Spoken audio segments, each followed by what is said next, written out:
Solemos llegar a pensar que el entorno donde se evita el conflicto puede ser un lugar agradable para trabajar. Sin embargo, un entorno de este tipo se ve así en la superficie, pero definitivamente no siempre es así.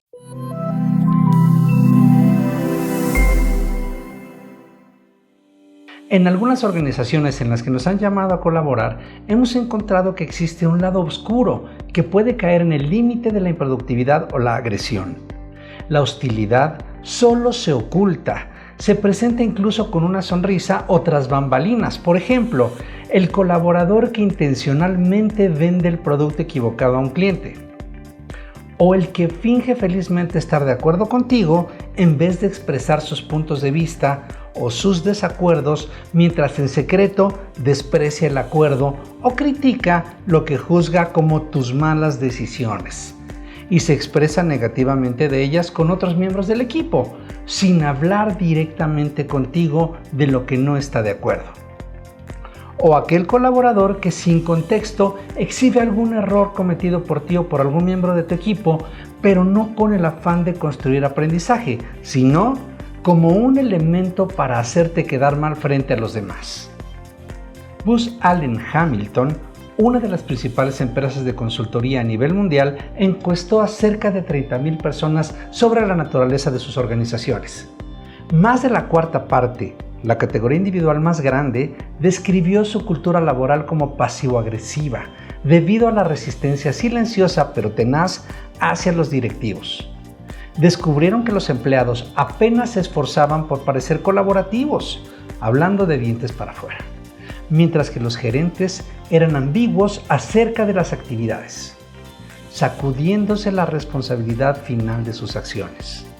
En nuestro trabajo con personas en puestos de liderazgo, notamos que sus actitudes y expresiones generan el contexto en la organización y que las emociones con las que lideran a sus equipos se contagian y se pueden esparcir en la organización al igual que un virus se esparce dentro de un organismo viviente, alimentándose de sí mismo y estimulando más conductas similares.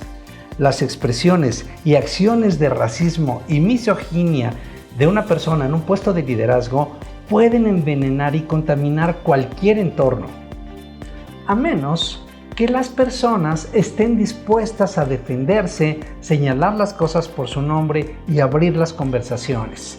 El éxito en la colaboración requiere la voluntad de adoptar una actitud firme y fijar límites claros. Si toleramos de manera pasiva los mensajes despectivos para la colaboración, en especial de aquellas personas en puestos de alto mando o liderazgo, los podemos llegar a normalizar y volvernos insensibles ante su poder destructivo, que impactará tarde o temprano en las utilidades del negocio. Frecuentemente hemos escuchado que algunos colaboradores de nuestros clientes nos comparten: aquí las cosas funcionan bien, ya que nunca peleamos, o cuando vemos un problema bajamos la vista y guardamos silencio, así que no somos una empresa conflictiva, no pasa nada. Muchas personas interpretan la ausencia de hostilidad declarada como prueba de que su actitud era colaborativa. De manera incorrecta, relacionaban una cultura pasiva y de evasión del conflicto como evidencia de colaboración eficaz. Pero la colaboración no implica en absoluto una conducta pasiva. En colaboración efectiva, los empleados son muy proactivos y conscientes de las situaciones de su entorno, y saben que sus decisiones deben ser firmes y contundentes. Son reflexivos y conscientes en la búsqueda de relaciones colaborativas en todos sus círculos.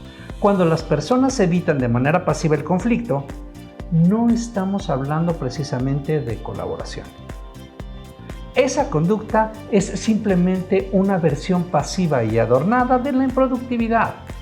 Desde el exterior parece un entorno menos hostil y menos competitivo, pero para una organización este ambiente puede resultar más dañino, ya que los problemas son más difíciles de identificar.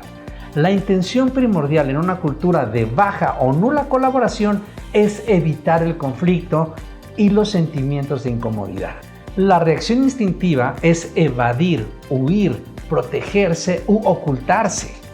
Desafortunadamente, encontramos este síntoma como la cultura predominante al interior de muchas organizaciones. Las personas en entornos pasivo-agresivos se enfocan en el mayor beneficio para sí mismos, sin mostrar una mínima consideración por los demás. Niegan el conflicto y esconden sus sentimientos. Rara vez establecen puntos de vista y posturas de forma clara y directa. Con frecuencia se victimizan por supuestas agresiones de los demás y viven en la vana esperanza de que algún día se les otorgue la razón y reciban lo que creen merecer. Las respuestas de los seres humanos ante la colaboración son complejas, pues tienen una base biológica y otra cultural. Pueden verse alentadas por una cultura competitiva, argumentativa y pasivo-agresiva. Pero hablemos primero de los factores biológicos. Te pido que recuerdes alguna ocasión reciente en que hayas perdido el control, estallado o huido de algún conflicto. Ahora, reflexiona sobre la situación e intenta reconocer las respuestas exageradas o excesivas que tuviste. Es preciso que entiendas la naturaleza de esta respuesta alterada para que cuando te encuentres en una situación difícil, tu propia reacción fisiológica no debilite o se apropie de tus verdaderas intenciones conscientes ni de tus intereses colaborativos de largo plazo. Distintas investigaciones sugieren que los eventos amenazantes y los que no lo son activan diferentes circuitos del cerebro, pues un patrón neuronal más directo garantiza una respuesta más rápida ante amenazas presentes y nuestra memoria. Además, los recuerdos emocionales son con frecuencia antiguos e irrelevantes, en especial en el fluido mundo social en el que vivimos. El cerebro explora experiencias del pasado comparándolas con situaciones del presente. Es un proceso asociativo. Por ello, cuando una situación presente activa recuerdos de situaciones similares del pasado, el cerebro incorrectamente lo registra como una coincidencia. El patrón neuronal para la memoria emocional responde antes de que las percepciones lleguen a los centros más avanzados del cerebro, en donde ocurre el razonamiento. Es por esto que podemos responder a situaciones del presente con emociones que fijamos mucho tiempo atrás.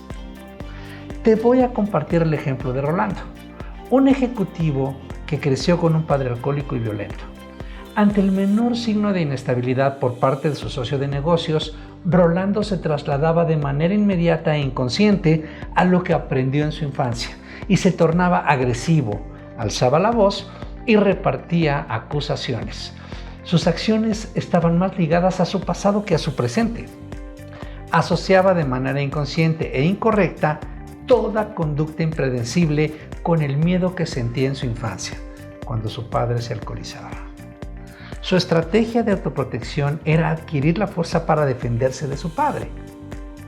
Podemos ver que estas conductas distorsionan las situaciones presentes y lo hacen reaccionar de acuerdo con su historia personal. Podemos responder a sensaciones agradables o desagradables sin ser conscientes de su conexión con nuestros recuerdos, pero los recuerdos pueden generar una reacción exagerada ante determinada situación o funcionar de manera inconsciente debido a nuestros miedos.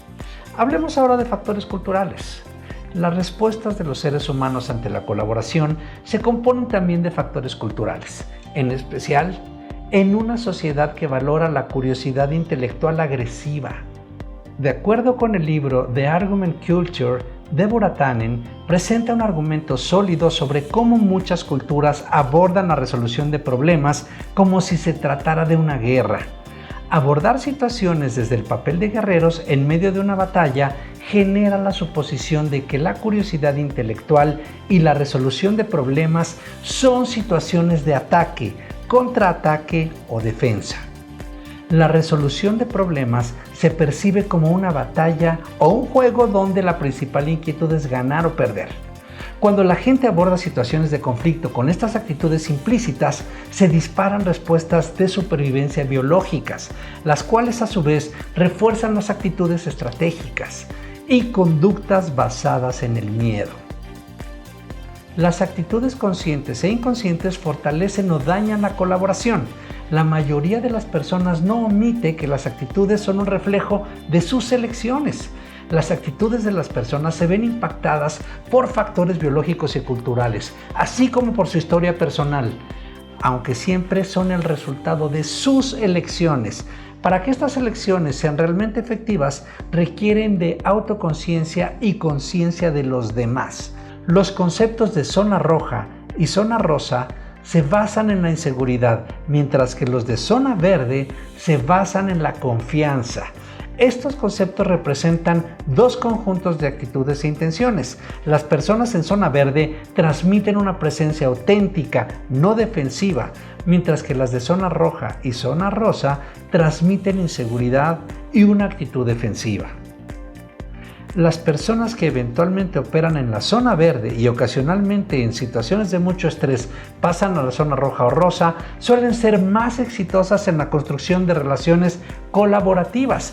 Por otro lado, las personas que habitualmente operan en la zona roja o rosa y que ocasionalmente se mueven a la zona verde presentan mucho mayores dificultades al construir o conservar relaciones de largo plazo. En el equipo multidisciplinario de Listen Group, contamos con la experiencia para apoyarte a crear entornos de confianza para la colaboración en tu equipo, tu organización, tu emprendimiento o tu negocio. Recuerda que los entornos de confianza y la colaboración comienzan al interior del individuo, no en la organización. Por lo tanto, construirla y cuidarla involucra a cada miembro de tu equipo. Te invitamos a los diferentes entrenamientos que tenemos y sobre todo al entrenamiento de 3 días de colaboración radical. Verifica las fechas en nuestra página web y síguenos en nuestras redes sociales en donde encontrarás toda la información. Gracias.